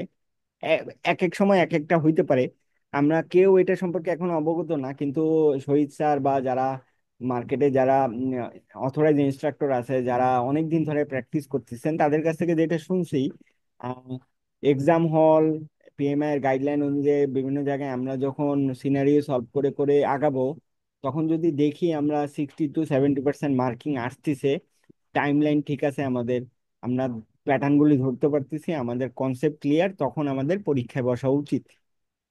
এবং আমি এটা এগ্রি করি। আম, আপনার কনসেপ্ট ক্লিয়ার আছে, আপনি এক্সাম হলে এক্সাম দিলেন। এক্সাম হল সম্পর্কে আমি আপনাদেরকে একটু পরে বলতেছি। বা আপনি ফুল লেন্থের একটা দুইটা সেট পরীক্ষা দেওয়ার পরে দেখলেন যে মার্কিং 60% বা 70% আসতেছে, তখন আপনার একটা মেন্টাল প্রিপারেশন রেডি রাখতে হবে যে না, আমি I am prepare for the exam, তো আই ক্যান সিট নাও। ব্যাপারটা এরকম। এখন এখানে যেটা হলো, যেহেতু আমরা উম, একদম শুরু থেকে শুরু করতেছি, শুরু থেকে শুরু করার সময় আমাদের ফার্স্টে আমরা এক্সামে যাব না, আমরা ফার্স্টে আমাদের কনসেপ্ট গুলো ক্লিয়ার করার জন্য আমি আপনাদেরকে একটু সময় দিব, আপনাদের কাছ থেকে আমি একটু সময় নিব। এরপরে আমরা ডিসকাশন গ্রুপে চলে যাব, যেটা আমি সাইম ভাইয়ের সাথে আগের ব্যাচেও মানে আমরা টানা করছি। ডিসকাশন গ্রুপটা খুবই খুবই জরুরি। আমার কনসেপ্টে ভুল হলো কিনা সেটা আমার ডিসকাশন গ্রুপে বলে দিবে। আমি আমার একদম বেসিক ফান্ডামেন্টালসে কোথাও ভুল আছে কিনা এটা আমার আহ, ইয়াই বলে দিবে, এক একটা যে ডিসকাশন সেশনই বলে দিবে। তখন আমাদের ডিসকাশন সেশনগুলো থেকে আপনাদের টেক অ্যাওয়েটা খুবই ইম্পর্টেন্ট। আপনি কোনো কোশ্চেন ভুল করতেছেন মানে ওইটার কনসেপ্ট আপনার ভুল, ওই কনসেপ্টটা আমরা ঠিক করে নিব সাথে সাথেই। আর যদি তারপরে মনে হয় যে আরেকটু ইনডেপথে দরকার, আমরা এটাকে নোট রেখে আমরা ওই জিনিসটা, ওই টপিকটা আরেকবার কভার করার চেষ্টা করব, যাতে আমাদের মিসকনসেপ্ট একদম ক্লিয়ার হয়ে যায়। আশফাক ভাই বুঝছেন? আমাদের টার্গেট হলো, জি ভাইয়া, বুঝছি। আমাদের এটাই আলটিমেট টার্গেট, আপনাদের একসাথে বসে আমরা আমাদের প্রবলেম সলভ করব, একসাথে 4জন প্রজেক্ট ম্যানেজার বসবো, বসার পরে ডিসিশন নিব। আমাদের 4জনের ডিসিশন এক না হওয়া পর্যন্ত আমরা ডিসকাশন সামনে চালাবো। যাবো না। কেন ভাইয়া এটা করলেন, কেন এটা না, কেন এটা কারেক্ট, কেন এটা রং। আমরা এই কেনর উত্তর, মানে আমরা এই কোশ্চেনের উত্তর পাইলে আমরা আমাদের নেক্সট স্টেপে যেতে পারবো আর কি, আমাদের কনফিউশন ক্লিয়ার হবে। তো এইভাবে এখন সায়েম ভাইও হয়তো দেখছেন, সায়েম ভাই আমরা যখন ডিসকাশন চালাই, ডিসকাশন কমপ্লিট হওয়ার পরে কিন্তু একটা স্যাটিসফ্যাকশন কাজ করে যে না, হ্যাঁ, হ্যাঁ। আমি প্রজেক্ট ম্যানেজার হইলে তাহলে এইভাবে করতে হবে, বা আমি প্রজেক্ট ম্যানেজার হইলে এটা করা উচিত ছিল, বা আচ্ছা আমি তো গত প্রজেক্টটা করে আসছি, এই প্রজেক্টগুলো যদি এইভাবে করতাম তাহলে হয়তো আরেকটু ভালোভাবে আমরা আগাইতে পারতাম। আপনার এই কানেকশন ফিল করাটা জরুরি। জরুরি কেন? এই যে সায়েম ভাই একাডেমিক চিন্তা করে পরীক্ষা দিয়ে সায়েম ভাইয়ের মনে হয়েছে পরীক্ষা খারাপ হয়েছে, আমার এটা একাডেমিক এক্সাম না, এটা রিয়েল লাইফ এক্সাম। আপনার পরীক্ষার আগের 2-3 দিন আমি বলবো পারলে একটা ট্যুর দিয়ে আসেন, কোথাও মনে করেন সুনামগঞ্জ হাওড়ে ঘুরে আসেন, নাইলে বান্দরবন ঘুরে আসেন। মাথা রিল্যাক্স রাখেন, মাথা রিল্যাক্স না করে পরীক্ষা দিলে পাশ করা খুব কঠিন, আমার মনে হয়েছে আর কি। এই যেটা, হ্যাঁ, হ্যাঁ, হ্যাঁ, অবশ্যই। আমরা এখানে প্রেশার নিব না, প্রেশার নেওয়ার কিচ্ছু নাই। ইভেন আমি যদি এখন আমার কোনো ডিসকাশন না চালিয়ে আমি যেটা করব নেক্সট ক্লাসে, আমরা ফার্স্টে একটা সেট সলভ করব, একটা কোশ্চেনের সেট, 30টা কোশ্চেনের সেট আছে, কোনো পড়াশোনা নাই। আমরা শুধু এই অ্যাজ এ প্রজেক্ট ম্যানেজার আপনি হইলে কি করতেন, আমরা সলভ করব। সলভ করে আমরা একটা জিনিস বুঝাতে আপনাদেরকে, একটা জিনিস ইমপ্লিমেন্ট করার চেষ্টা করব যে আপনি প্রজেক্ট ম্যানেজার হইলে ডিসিশন গুলো কিভাবে নিতেন। আফিন আপু বুঝছেন? হ্যাঁ, আমি একটু কিছু অ্যাড করবো তো। হ্যাঁ, আচ্ছা, এবার মানে আমি আমি বুঝতে একটা কিছু পারছি। অ্যাড করি আপনার সাথে। হ্যাঁ, হ্যাঁ, বলেন বলেন। বললাম যে ওই যে এবার ইয়াটা ধরে আগানো যায় না, ওই যে একদম ইকোটা ধরে, টপিক ওয়াইজ। টপিক ওয়াইজ, ওকে। হ্যাঁ, ধরেন। আমি আমি আমি হ্যাঁ, চেষ্টা তাহলে করি। সেক্ষেত্রে একবারে একটা ইয়াতে মোটামুটি পুরো সিলেবাস সহ প্লাস আমাদের টেস্ট গুলো হয়ে গেল আর কি। মানে এটা আমার ওপিনিয়ন আছে। আমি এটা নোট রাখলাম, আমি এক্সাম কন্টেন্ট আউটলাইন ধরে আগাবো। কিন্তু এখানে যে ঘটনাটা ঘটে ভাইয়া, এক্সাম কন্টেন্ট আউটলাইনের একটা টপিক নিয়ে আলোচনা করতে গেলে তার লেজ ধরে আরেকটা টপিকে যাওয়া লাগে। আমি বলে দিব, সমস্যা নেই। আপনার হ্যাঁ, আমি গাইডলাইনটা রাখলাম, এটা আমি এইভাবে আঁকানোর চেষ্টা করব। এখন বুঝছি। যেটা হবে, নেক্সট ক্লাসে আমরা যখন আলোচনা করব, আমাদের প্রথমে আমরা কোনো কিছু আলোচনা না করে আমরা রিয়েল লাইফ সিনারিওর 10-15টা কোয়েশ্চেন সলভ করার চেষ্টা করবো একসাথে বসে, যে আশরাফ ভাই আপনি হলে কি ডিসিশন নিতেন, আফিন আপু কি ডিসিশন নিতেন, সায়েম ভাই কি ডিসিশন নিতেন। এইটাতে আপনি, আমি চাচ্ছি আপনারা ফিল করেন যে আপনি একজন প্রজেক্ট ম্যানেজার হিসেবে ডিসিশন কিভাবে নেন। ভুল করেন, আমার সমস্যা নেই, আমরা ভুল করার জন্য আসছি। এই ডিসকাশন গ্রুপে যত বেশি ভুল করব আমাদের কনসেপ্ট তত ক্লিয়ার হবে। এটা করার পরে আমরা যেটা করব আপু, আমি ফার্স্টে অ্যাজাইল কভার করব, যেটা হচ্ছে এই 50%-এর মধ্যে পড়ে। এরপরে আমি প্রেডিক্টিভ কভার করব। এই কন্টেন্ট আউটলেট গুলি আমি যখন টপিক কভার করব তখন কন্টেন্টে বলে দিব কোন কোন জিনিসগুলি কভার হলে, যেটা বললাম সিলেবাস। মানে একবার অন্তত সিলেবাসটা আমি আপনাদের সাথে বসে শেষ করার চেষ্টা করব। এরপরে একটু গাইডলাইন ধরে ধরে আগাবো, একটু প্র্যাকটিস করব, এভাবে চলতে থাকবে। আচ্ছা সায়েম ভাই, আপনার কি আহ, এখন সাবস্ক্রিপশন কত করে নেয় এক্সাম হল? এক্সাম হল যেটা এজেন্সিয়াল, হুম। ওটা নেয় $40 মতো। 40 আর ডলার যেটা হচ্ছে, হ্যাঁ যেটা প্লাস, ওইটা হচ্ছে আপনার $72 মতো। তো আমার কাছে মানে এজেন্সিয়ালটাই অনেক মানে ভালো মনে হয়েছে। তো ওই প্লাসে কি হয়, প্লাসে আপনার লং টার্ম এক্সাম দেয় বেশি আর কি, 5টা। হুম হুম আর এজেন্সিয়ালে হচ্ছে মাত্র 2টা, কিন্তু এজেন্সিয়ালে আবার ওই যে প্র্যাকটিস কোশ্চেন আছে না, হুম হুম। ওইটা আবার অনেকগুলো থাকে। এই জন্য বুঝ- এজেন্সিয়ালটা আমার কাছে ভালো মনে হয়েছে। আমি তো ক্লাসও করছি, এজেন্সিয়ালও করছি, আচ্ছা আচ্ছা। আমার কাছে এজেন্সিয়ালটা ভালো মনে হয়েছে। ওকে। তো যদি মনে হয়, অলরেডি আমার কাছে মনে হয়েছে, আমি যখন স্যারের সিমুলেটর চালাইছি, আমার সিমুলেটর দেখার পরে এক্সাম হল দেখার পরে কোনো পার্থক্য খুব বেশি মনে হয় না।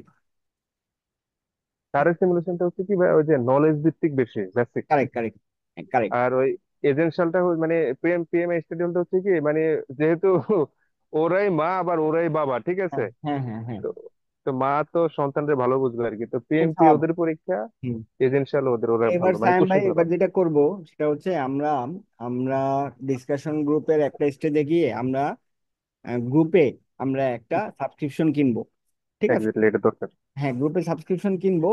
এক্সাম হলটা হচ্ছে ভাইয়া, আমি যদি একদম ফ্র্যাঙ্কলি বলি, সেটা হচ্ছে পিএমআই একটা সিমুলেটর ক্রিয়েট করছে আপনার জন্য।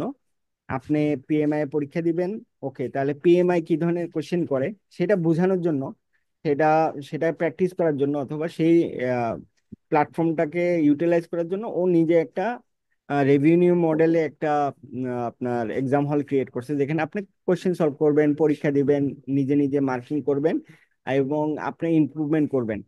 এই এক্সাম হলটার কোশ্চেন প্যাটার্ন গুলা, কোনো কোশ্চেন রিপিট হয় না, মানে এরকম না যে এক্সাম হলে পড়ছি এটাই আসবে। বাট একটা সিনারিও কমন পড়তে পারে, ও আচ্ছা আচ্ছা, এই কনসেপ্টটা কমন পড়তে পারে, অথবা এই ধরনের প্রবলেম কমন পড়তে পারে। আপনার ভেন্ডরের সাথে যে গ্যাঞ্জাম, সেটা ওয়ার্ল্ড ওয়াইড সব ভেন্ডরের সাথে একই গ্যাঞ্জাম, তাই না ভাইয়া? ভাইয়া, হুম আমি আপনাদের তো একটু ইয়া করি, সাজেস্ট করি। হুম হুম। যেহেতু আমার কাছে এই মুহূর্তে পিএমআই স্টাডি হলটা আছে, আচ্ছা এজেন্সিয়ালটা, আচ্ছা। ঠিক আছে, সাবস্ক্রাইব আছে। হুম। তো সেক্ষেত্রে এটা আমরা না হয় শেয়ার করবো, প্রবলেম নাই। ওকে। কিন্তু আপনার ওই যে অ্যান্ড্রু রামদেওয়ালের যে সিমুলেটরটা, হ্যাঁ হ্যাঁ ওইটা দেখলাম যে এটা খুবই হাইপ করা। এবং স্পেশালি ওর ওইটাতে মানে কোশ্চেন আছে প্রায় 2000-এর মতো, হ্যাঁ প্লাস ওর 8 ঘন্টার প্রায় 2টা খালি মাইন্ডসেটের উপরে একটা লেকচার আছে। মানে হ্যাঁ আমি সাজেস্ট করলাম আর কি আপনাকে, হ্যাঁ আর আমি জানি হ্যাঁ, না। বুঝছি বুঝছি। না আমি বলি, ঠিক, আমি বললাম না, আমাদের স্কাই ইজ দ্য লিমিট, উপরে গেলে কিন্তু অভাব নাই। হ্যাঁ, বুঝছি বুঝছি বুঝছি। উপরে গেলে অভাব নাই, কিন্তু ওই যে আমরা আমরা যদি দেখি যে 2000 সেটের কোশ্চেনে যদি যেতে চাই, আমাদের তখন মাইন্ডসেট চেঞ্জ হবে, কি আমাদের 2000 সেট কমপ্লিট না করে পরীক্ষা দিতে বসলে কি না কি হয়ে যায়। হ্যাঁ, আমার টার্গেট থাকবে ফার্স্টে আমরা আমাদের কনসেপ্ট ক্লিয়ার করা। কনসেপ্ট ক্লিয়ার হ্যাঁ, করার পরে আমি আপনাদের একটা দুটো এক্সাম নেওয়ার পরে যদি বুঝি না কনসেপ্ট ক্লিয়ার হয়েছে, তাহলে অন্তত আমাদের চিন্তা করতে হবে যে না, আমরা যেটা হুম, দিলেই নয় সেটুকু করা। হ্যাঁ, সিলেবাস বুঝছি। বাড়াবো না। এখানে এমন কিছু নাই, সিনারিও 2000 থাকতে পারে, বাট সিনারিও গুলো এমন না যেটা আমরা কোনোদিন কোনো জায়গায় কমপ্লিট করি নাই। এই পুরো জার্নিতে আমরা সিনারিও গুলোই তো সলভ করব। সলভ করার পরেও যদি মনে হয় কনসেপ্টে ঝামেলা আছে, আমরা দেখতে পারি, সমস্যা নেই। হ্যাঁ, বাট ওই যে গাইডলাইন গুলি ফলো করে যতটুকু মিনিমালিস্টিক ওয়েতে চিন্তা করা যায়, ইন ডেপথে যাওয়া যাবে না, ইন ওই ডেপথ। হ্যালো, হ্যাঁ। না ভাই আপনাকে না ভাই। আচ্ছা আচ্ছা। হ্যাঁ, এই যখন আমরা এইভাবে আগাবো, আপনাদের ওরে ফার্স্টে তিন যে ঢুকতেছে। এক্সামটা নিব, এক্সাম না নেওয়ার পর আপনাদের ওনারশিপ আসে কিনা, আপনি যে প্রজেক্ট ম্যানেজার ফিল করতে পারেন কিনা, এটা আমরা দেখবো। এরপরে আমরা এই আমাদের আউটলাইন ধরে ধরে, যেই ধরনের সিলেবাস আছে এগুলি ধরে ধরে একটু কমপ্লিট করার চেষ্টা করব। এবং হয়তো সপ্তাহে একটা তো মিনিমাম সময় আমি এক্সপেক্ট করব। আরেকটা হচ্ছে যদি সম্ভব হয় সপ্তাহের মাঝেও যদি একদিন সময় দেওয়া যায়, আমরা ওইটা চেষ্টা করবো। হ্যাঁ, এটাই আর কি। আহ আশফাক ভাই। হ্যাঁ ভাইয়া, শুনতেছিলাম আসলে সময় তো দিতেই হবে অ্যাটলিস্ট সপ্তাহে একদিন। আমার শুক্রবার বা শনিবার ভাইয়া এই সকাল টাইমে আমি ফ্রি আছি, সমস্যা নেই। ওকে, নাফিন আপু। জি ভাই, সমস্যা হবে না। আচ্ছা, ঠিক আছে, আমরা। যদি শনিবার অফিস থাকে আমি আগে থেকে বলে দিব। ওকে, আরেকটা জিনিস হলো, এনিহাও ব্যস্ততা থাকতে পারে, হয়তো মিস হতে পারে। মিস হলে আমরা চেষ্টা করবো, আমি প্রত্যেকটা ভিডিও রেকর্ড রাখার চেষ্টা করব। যদি অ্যাটেন্ডেন্স মিসও হয়, ক্লাস যদি ধরতেও না পারে, আমাদের ডিসকাশন গ্রুপটা আমরা অন্তত দেখে নিব, কথা বলে নিব, যাতে মনে হয় যে ডিসকাশনে আমি ছিলাম, অন্তত যাতে ব্লাইন্ড না থাকে আর কি। তো এটার একটা সুবিধা হলো কি, একটা ক্লাস মিস হলে পরের ক্লাসে যদি কানেক্টেড আছে কিনা, বা ওইটা ফিল করার জন্য অন্তত এই ক্লাসটা, লেকচারটা শোনাটা জরুরি আর কি। এটা আপনি তখন 1.5 বা 2, মানে স্পিড ডাবল করেও শুনতে পারেন, যেহেতু আপনি তখন মানে অন ডিমান্ডে নাই। তো তারপরেও আমরা যদি মিস হয়, আমি চেষ্টা করব রেকর্ডেড ভিডিওগুলি সব শেয়ার করে দেওয়ার জন্য, এগুলি একবার দেখে নিলেই হবে আর কি। এই, আর হচ্ছে আমি আজকে কিছু ম্যাটেরিয়াল শেয়ার করতেছি আপু। ইন ডেপথে যেতে হবে না, জাস্ট আউটলাইনটা দেখেন, স্ক্রাম গাইডটা দেখেন, আর PMBOK 7টা, ওটা দেখার কিছু নেই, ওটা 300 পেজের বই, ওটা দেখতে বললে মাথা নষ্ট হয়ে যাবে, ওটা দেখার দরকার নেই। ওটা আমি দিয়ে রাখতেছি, ওটা লাগবে আমাদের এক সময় গিয়ে। এটাই আর কি। তো আজকে মোটামুটি এতটুকুই থাক, আমি এর বাইরে সময় নিব না। আমরা নেক্সট ক্লাসে ফার্স্টে একটু ডিসকাশন করব, ডিসকাশন করে as a project manager role আমরা আসলে কিভাবে জিনিসগুলো হ্যান্ডেল করি সেটা দেখব। এরপরে দরকার হলে আমরা আপু ওই আহ, পরের ক্লাস থেকে ক্লাসে যাব, মানে একটু ইন ডেপথে যাব, টপিকগুলো নিয়ে আলোচনা করব এবং সাথে সাথে ডিসকাশন চালাবো। Discussion is the most important part আমার এই এই PMI কে ক্র্যাক করার জন্য আর কি। তো আমরা ডিসকাশন মিস করব না, এবং যত বেশি কোশ্চেন করা যায়, ভাইয়া কেন এটা না, ভাইয়া কেন এটা, আমি কেন ভুল করলাম, ভাইয়া এই কনসেপ্টটা কোথায় মিস আছে, যত কনসেপ্টে যত ধরনের ভুল আছে সব আপনার WS কোশ্চেন দিয়ে চলে আসতে হবে। তাহলে দেখবেন একটা কোশ্চেন সলভ হইলে, একটা সিনারিও সলভ হলে, সেটা রিলেটেড আরো 5-7টা সিনারিও অথবা আরো 5-7টা প্রবলেম অটোমেটিক সলভ হয়ে যাবে। আমরা কোনো কিছু মুখস্থ, অল্প কিছু হয়তো সূত্র আছে যেটা দিয়ে 3-4টা ম্যাথ আসে, এগুলি খুব মাইনর, মানে মোস্ট অফ দ্য কেস 99% কেসে আপনাকে কিছু মুখস্থ করতে হবে না, বাট কনসেপ্টটা রাখতে হবে যে এটা গাইডলাইন, এই গাইডলাইন আমার মাথায় থাকলো, আমি প্র্যাকটিস করা শুরু করলাম এবং আমি এটা ইমপ্লিমেন্ট করবো অ্যাজ এ প্রজেক্ট ম্যানেজার। এটাই আর কি ভাইয়া। আর হচ্ছে আর কি না, আর কিছু আপাতত নাই। আমরা আজকে যেটা দেখলাম সেটা হলো একটু এক্সাম নিয়ে আলোচনা করলাম, আর টপিক গুলি নিয়ে আলোচনা করলাম, কি ধরনের কোশ্চেন আসে সেটা নিয়ে আলোচনা করলাম। আর আরেকটা হলো, আচ্ছা, আর কিছু কোশ্চেনের প্যাটার্ন আছে, এটা মিস হয়েছে, সেটা হলো 3-4 ধরনের কোশ্চেন আসে। এক হচ্ছে মাল্টিপল চয়েস, একটা চুজ ওয়ান চুজ টু এরকম লেখা থাকে, ট্রু ফলস মাঝে মধ্যে থাকে, খুব কম ক্ষেত্রে হয়। 3 নম্বরে হচ্ছে ম্যাচিং থাকে, ম্যাচিং, লেফট সাইডের 10টা কোশ্চেনের, মানে 10টা টপিকের সাথে রাইট সাইডের 10টা টপিক মেলানো, ম্যাচিং। কিছু গ্রাফ থাকে, গ্রাফ রিলেটেড কোশ্চেন থাকে, কিছু ফিল ইন দ্য গ্যাপস থাকে। But most probable case 80-90% question হচ্ছে মাল্টিপল চয়েস। আর খুব রেয়ার, বাট থাকে, সেটা ম্যাচিং কোশ্চেন থাকে। ম্যাচিং কোশ্চেন থাকে 5-10টার মতো। ম্যাচিং এ একটু সমস্যা থাকে। সমস্যাটা হলো কোশ্চেনগুলি এত বড়, একটা কোশ্চেন একটা নির্দিষ্ট টাইমে সলভ করা একটু টাফ, মানে 180টা কোশ্চেন 230 মিনিট, মানে 1 মিনিট 60-70 সেকেন্ডের বেশি পাওয়া যাচ্ছে না একটা কোশ্চেনে। সেটা পড়ে সেটার যখন আমরা সলভ করতে যাই, সেখানে ম্যাচিং এ যেটা হয়, আম, একটা কোশ্চেনের পিছনে 2-3 মিনিট চলে যায়, এবং এটা খুবই ক্রিটিক্যাল একটা ব্যাপার। এবং দেখা যায় যে ম্যাচিং করতে গিয়ে মাথা নষ্ট হয়ে যাচ্ছে, আমি বাকি কোশ্চেন গুলো আসলে ঠিক মতো সলভ করতে পারতেছি না। এটা আমরা চেষ্টা করি, আমরা দেখবো ম্যাচিং এ এসে দেখবো, ম্যাচিং এর তারপরও অ্যাভয়েড করার চেষ্টা করব। এটা একটা খুবই ভালো ডিসিশন হবে যদি ম্যাচিং এর 2-3টা কোয়েশ্চেন আসে, আপনি যদি এটা অ্যাভয়েড করেন, অন্তত আরো 10টা কোয়েশ্চেন বেশি সলভ করতে পারবেন, আমার মনে হয়েছে আর কি।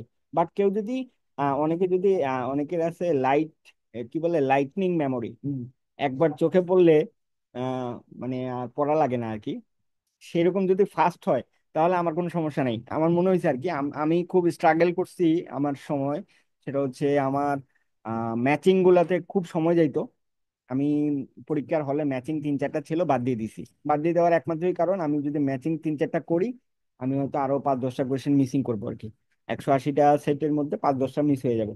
তো এটা না করে আমি ওই 3-4টা মিস দিয়ে 5-10টা ওগুলি রিকোয়ার করছি আর কি।